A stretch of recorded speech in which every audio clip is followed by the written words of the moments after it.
Bem-vindos à Fenaló 2024. Temos a honra de receber em nosso estúdio Antônio Carlos Aguiar, da Peixoto e Cury Advogados. Doutor Antônio Carlos, muito obrigada pela presença. Quais são as principais mudanças na gestão de escritórios de advocacia que surgiram com a adoção de novas tecnologias, o grande tema da Fenaló este ano? Não. Bom dia e é um prazer estar aqui com vocês. Eu posso dizer que são muitas, né? Eu estou na advocacia aqui já há alguns anos, quase 40 anos, então entrego a idade quando eu falo isso. E a gente vê exatamente essa evolução, que na verdade é mais do que a tecnologia. Na verdade é como trabalhar com essa inovação e os profissionais. O mindset dos profissionais, dos advogados que estão vindo. Então o advogado ele precisa saber que ele dá para o cliente o quê? Solução. E para ele dar a solução, ele usa as ferramentas tecnológicas também. Então não é pura e simplesmente a utilização de ferramentas, a utilização de uma inteligência artificial. É mais do que isso. É como é que essa equipe tem um mindset diferente de cocriação, de multidisciplinariedade para, ao final, dar uma solução para o cliente. E aí o escritório ele precisa perpassar isso para a equipe. Então ele precisa mostrar que realmente existem jornadas diferenciadas. Existem formas de trabalho que vão muito além do que aquilo que a gente aprendeu lá atrás, no século XX. Então, o advogado do século XXI, ele tem que ter essa cabeça. Ele tem que entender isso, que ele é uma espécie não mais de um especialista ou de um generalista. Ele é um nexialista. Ele vai pegando o nexo para dar a solução final. Aí sim a tecnologia é importante. Mas, lembrando que não é só tecnologia. Tecnologia sem inovação é absolutamente nada. Bom, então a gente pode falar que é imprescindível uma mudança de cultura. Sem dúvida, sem dúvida. Essa pergunta que você faz é excepcional. Eu vou dizer para você, um pouquinho antes da pandemia, eu estive lá no Vale do Silício. Fiquei lá uns 20 dias. Aí até me perguntaram, por que um advogado vem fazer isso antes da pandemia? E aí você verifica assim, não, para entender. Então você vai nessas grandes empresas, nas Big Five, aí você vai verificar como funciona. O relacionamento é muito tranquilo. Eu fui, por exemplo, na época ainda era Facebook, na Meta, e verifiquei a contratação de um engenheiro. Numa roda, o pessoal tomando cerveja, e falou, eu estou precisando de um engenheiro assim, assim, assado. E fui lá conversar. Tive uma reunião com o presidente de uma empresa. Aqui você tem que marcar com o secretário, com o secretário. Lá você tem uma reunião muito simples para mostrar, para querer, para entender, para buscar investimento. Ou seja, os relacionamentos são muito mais práticos. E isso tem que ficar. A gente precisa, de novo, eu insisto, ter uma cabeça de século XXI e mostrar soluções de século XXI. Ainda que esse termo esteja batido, mas com esse mindset digital. Não digital de falar, agora tem aqui uma inteligência artificial. Não, é você ter soluções com cabeça de startup, rápidas, sem medo de errar, com ferramentas práticas que a gente tem, com metodologias de Smart, com metodologia de Canvas, coisas que o advogado antigamente não tinha. O advogado tinha aquela visão artesanal, aquela visão, de novo, olhando só no retrovisor, pegando tudo aquilo que ele aprendeu no retrovisor e achando que podia aplicar agora nas novidades do século XXI. E não é bem assim. Tudo aquilo que você aprendeu funciona, ajuda, mas é pouco. Então você tem que olhar o para-brisa e buscar essas inovações. Por isso que eu insisto na questão do nexialismo, porque eu tenho que buscar nexos, e não nexos somente numa visão jurídica. Outro dia eu estava conversando com o pessoal, enfim, na verdade eu lecionei por mais de 30 anos e parei, mas conversando com alguns alunos de alguma palestra, falando assim, eu leio absolutamente tudo. E uma das coisas que eu tenho lido é livro de moda. Aí você fala, bom, livro de moda, Antônio Carlos? Sim, porque o livro de moda te mostra os vários tipos de economia que existem hoje no século XXI. Ora, se tem um número muito grande de economia, formas de trabalho, formas de contratação, relacionamentos comerciais também são diferentes. E aí a gente precisa, entendendo esse novo, trazer soluções. Por isso que eu te falei, é mais importante da tecnologia é a inovação, a cocriação, a busca por soluções. Muito interessante. E agora indo mais adentrando, uma questão mais técnica, mais prática, o senhor pincelou um pouco nas suas, respostas, mas como que o uso de dados e análises, está moldando as decisões estratégicas dos escritórios? É fundamental. Então, essa questão de dados, dados é o novo petróleo. Então, vou te dar um exemplo básico e específico. Eu tenho lá no meu escritório, não só, e por isso que eu falo na questão da inovação e você pensar no diferente. Não só no dia a dia. Então, eu tenho hoje lá quase 12 mil processos que a gente cuida. Aí você fala, você usa a inteligência artificial para controle? Sim, tem vários tipos de controle, ferramentas que vão desde busca de publicação, controle de prazo, feitura de alguns pontos específicos e básicos de uma peça e assim por diante. Tudo isso funciona. Também um pouquinho antes da pandemia, a gente tinha um hub lá no escritório, um hub tecnológico, nós estamos retornando agora para buscar essas soluções. Ok, mas é um pouquinho mais do que isso. Ora, se eu tenho 12 mil processos, você é minha cliente e você como minha cliente tem lá um número X de processos, o que eu posso fazer? Não só pura e simplesmente o que eu fazia antes, fazer a melhor defesa, o melhor acompanhamento possível. Essa é a obrigação, você me contratou por conta disso, ponto. Não tem mais.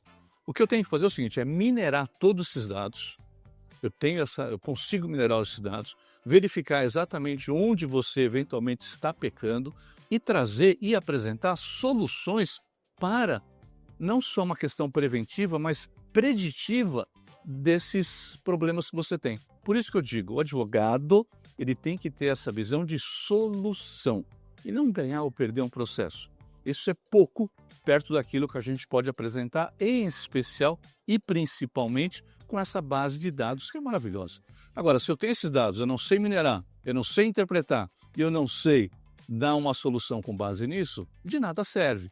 Por isso que eu insisto, a gente precisa ter outros conhecimentos além do direito, porque aí sim eu posso fazer um canvas, eu posso fazer uma análise SWOT com o cliente desses dados e a partir daí a gente traz uma solução específica, não só específica, mas muito particularizada para o meu cliente. Não é genérica, não é de prateleira, é especial. Doutor Antônio Carlos, vamos tentar resumir aqui as habilidades de gestão que são essenciais ao Managing Partner. O senhor já falou capacidade de inovação, a mudança do mindset. O que mais que o senhor colocaria nesse perfil ideal? Para mim, é estar aberto a essas novidades. Eu acho que esse é o ponto fundamental. E por isso que eu estou dando o meu exemplo. Então, imagina, eu sou hoje o manager partner de um escritório que tem 75 anos, um escritório tradicional. Só que eu já não vivo mais disso, eu não vivo só desses 75 anos.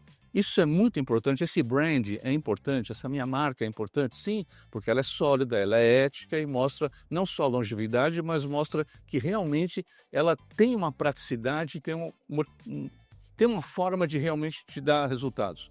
Porém, se eu ficar preso a isso, eu estou morto e só não sei. Então, o advogado, aquele que gerencia uma banca de advocacia, ele tem que estar aberto a esse novo. Aberto ao novo, aberto a erros, porque numa gestão você pode errar sim, faz parte, não dá para acertar tudo. Então você vai tentar aqui, você vai tentar ali e buscar. Mas, mais do que isso ainda, aberto às pessoas. A gente fala muito de tecnologia, mas se eu não conseguir ter uma oitiva aberta para todas essas pessoas que trabalham comigo, eu não consigo colocar isso em prática. Ainda mais nos dias de hoje, onde você tem várias gerações trabalhando juntos. Então você tem uma geração Z, você tem os baby boomers, quer dizer, cada um com um propósito diferenciado. Como é que eu lido com isso? Então a gente tem hoje temos uma questão muito atual que é o do home office. Como é que eu lido com isso? Então você pega a molecada, o pessoal mais novo e fala, eu quero isso, eu quero home office. É bom, é importante, mas eu preciso conversar com eles também e mostrar que esse olho a olho, esse relacionamento, essa troca de experiência, essa inovação que é a cocriação na busca de resultados, pessoalmente é muito melhor. E isso ele vai aprender estando junto nessa conversa, porque afinal do dia somos o quê? Seres humanos e não máquinas. Agora, isso não é uma coisa que você faz top-down. Cultura é aquilo que você te falou, é um passinho, outro passinho, todos os dias. Às vezes você volta um pouquinho, vai em frente.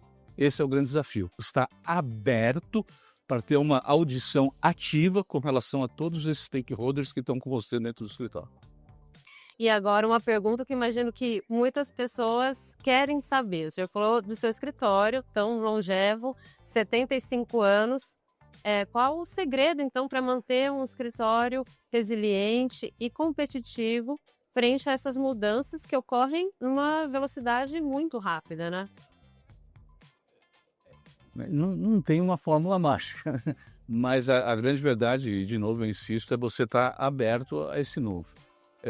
Não dá. Umas coisas que a gente, principalmente quando você é jovem há mais tempo quanto eu, a gente ouve assim, pô, no meu tempo era bacana, que era muito melhor, não sei o quê. Tudo mentira.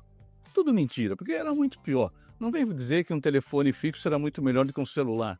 Não vem dizer que a forma de relacionamento era diferente. As pesquisas. Imagina você que eu me formei, quando eu me formei não tinha internet. Quer dizer, então eu sei dessas dificuldades que você tinha lá atrás.